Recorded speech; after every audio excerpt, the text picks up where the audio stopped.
Hello and welcome, my fellow cycle breakers. You have been drawn or guided to this video from either your higher self, your intuition, your spirit team, or that crazy YouTube algorithm. Whatever energy resonates with you, you are drawn here. And I am so glad you have found me. I am very excited to share my journey with all of you and my journey into the unknown. I want to remind everyone that we are here to explore and illuminate the unknown, not to explain it. So this week I have been drawn to understand my relationship with fear a little bit more.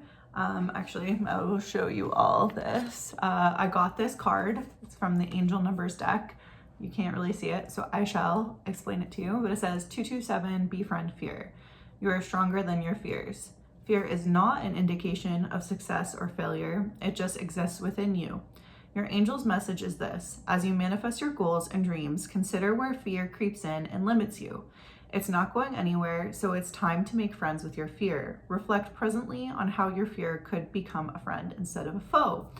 So I thought about it and I was sitting there, and then all of a sudden it just randomly came to me. I was like, what if I questioned my fear? What if I gave an interview kind of style to my fear?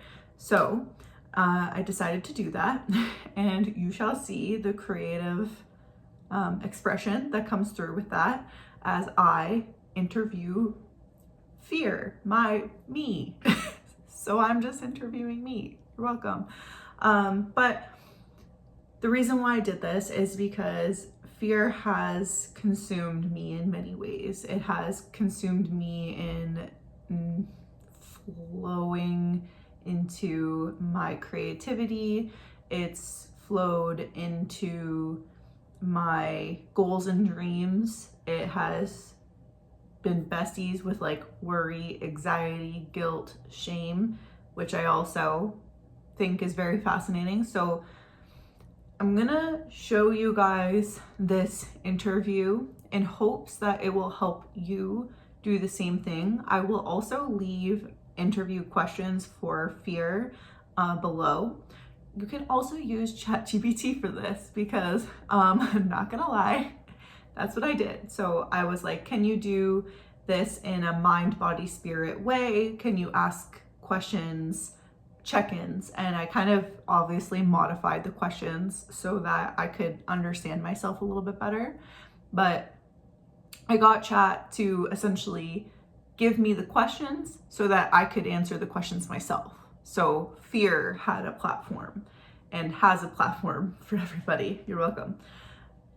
So it's definitely, I can say, it has transformed my understanding of fear, because in the past, when fear creeps up or creeps behind my back, if you will, I've always been like, oh gosh, stay away. I don't want to feel you. I don't want to deal with this. I don't want to. And then that causes worry. Then that causes anxiety. Then that causes guilt. Then that causes shame. You get the idea. And so instead of being like, go away, I'm trying to change it into a, okay, come here, let's talk. Let's have a face-to-face conversation. Let's discuss. And the results were very fascinating. So I shall show you this interview and we will discuss it afterwards. Okay, hello, welcome to our channel, our interview. We are going to introduce fear. Everybody say hi. Okay, and now we are going to ask a couple of questions. So fear, what kind of thoughts do you throw at me when I sit down to write my book?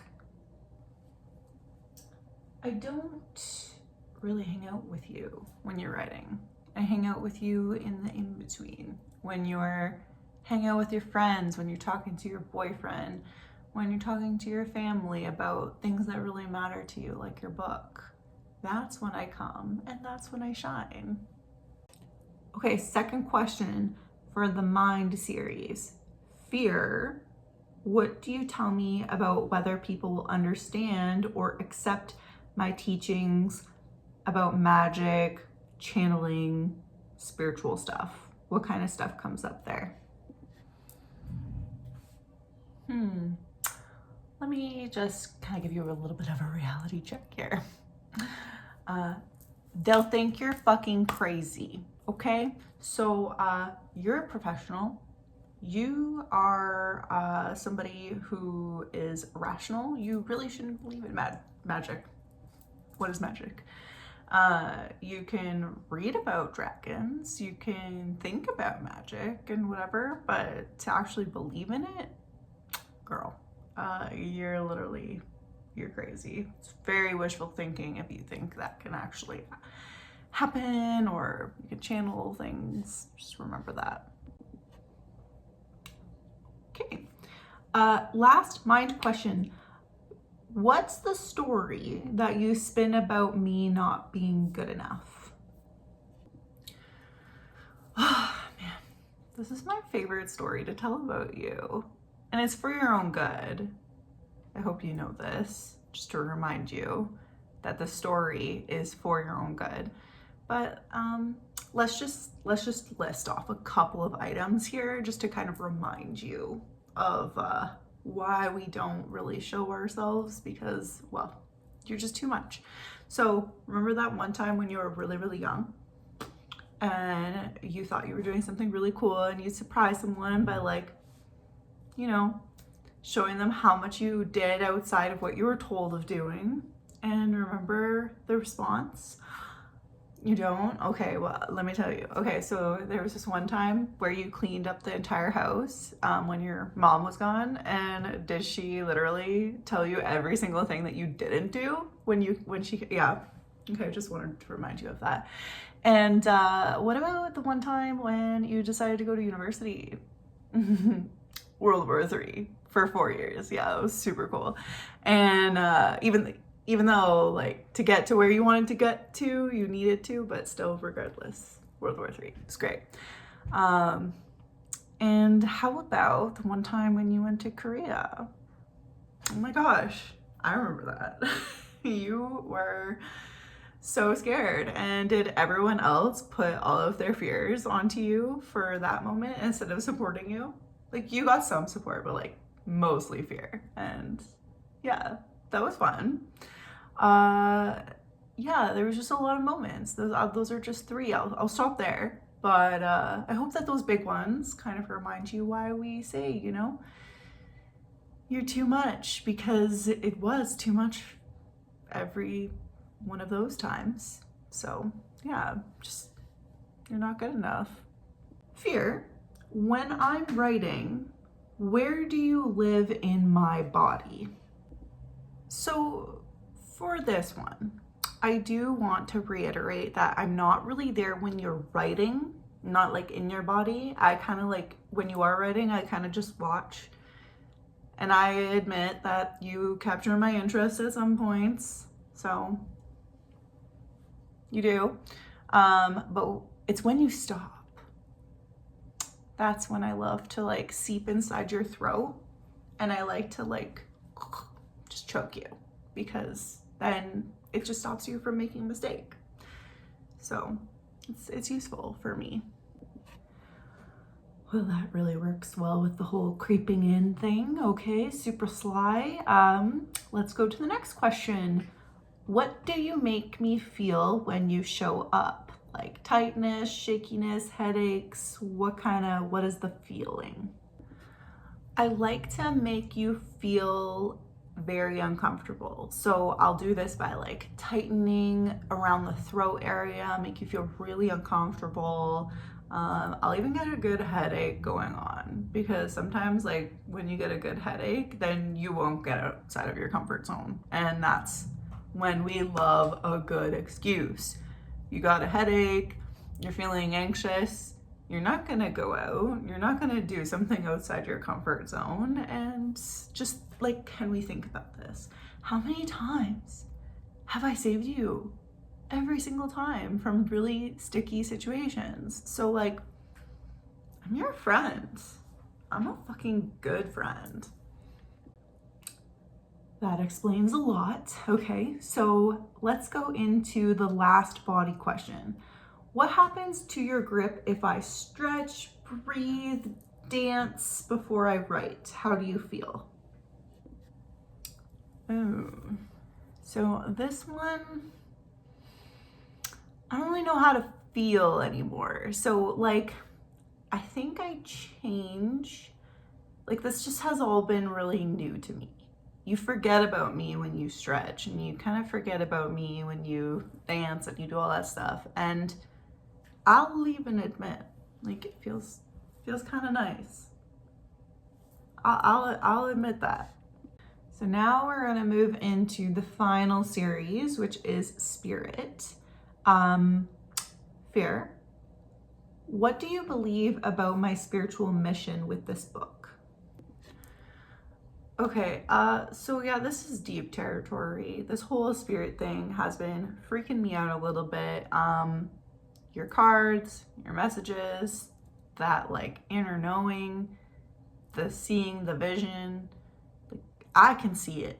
And it's like kind of giving me hope, because like I know I should be freaking out. I know I should be fearful. But then there's this like really weird sense of knowing that you get that kind of overrides me, if that makes sense. And I feel like I should be freaking out, but it's more so for like the performance for others, because like I know you're not scared, but I can feel other people's fear. So I want to like appease them, you know? Like give them a little show. But yeah, no, I don't know how I feel about that. Okay. Second question. Do you try to convince me I'll fail or that it's too big for me to carry? So I'm not gonna lie, I did kind of freak you out the other day. And because like, what if, right? Like, what if you don't succeed? What if you don't make it? What if it's all bullshit? But the evidence is stacking up. You're doing a lot of research. There's a lot of synchronicities that are weird. They're really, it's interesting. And just like the messages in general, everything aligning. You're doing a good job. And I kind of hate it. Okay, final question. What would happen if you trusted just for a moment that spirit has chosen me because I can hold this transmission? If I did trust you,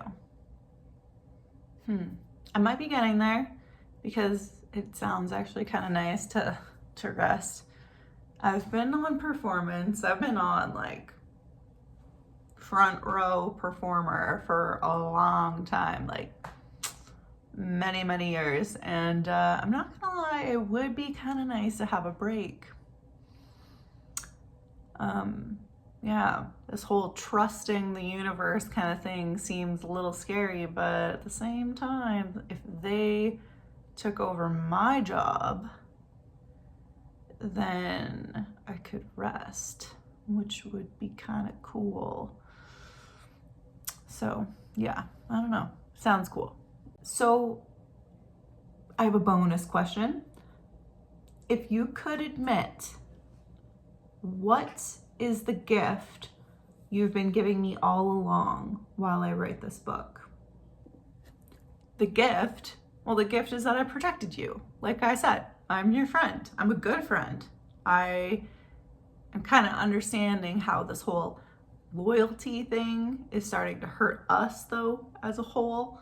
I've been seeing things a little bit from a different perspective, and I have been working really hard to protect you. But like, what if everything does work out, right? What if you get everything you want and more? What if I could rest? Maybe that's what divine timing is. Maybe that's what this whole trusting thing is. So if I could admit that, I would like some rest. So this interview practice was a way for me to really play and keep things light within my healing journey, since the healing journey can feel very heavy at points. Fear has been a friend, as we have learned throughout this interview process, who is not a foe. She it was clearly protecting me, and even if it doesn't feel like it, that's what she's doing.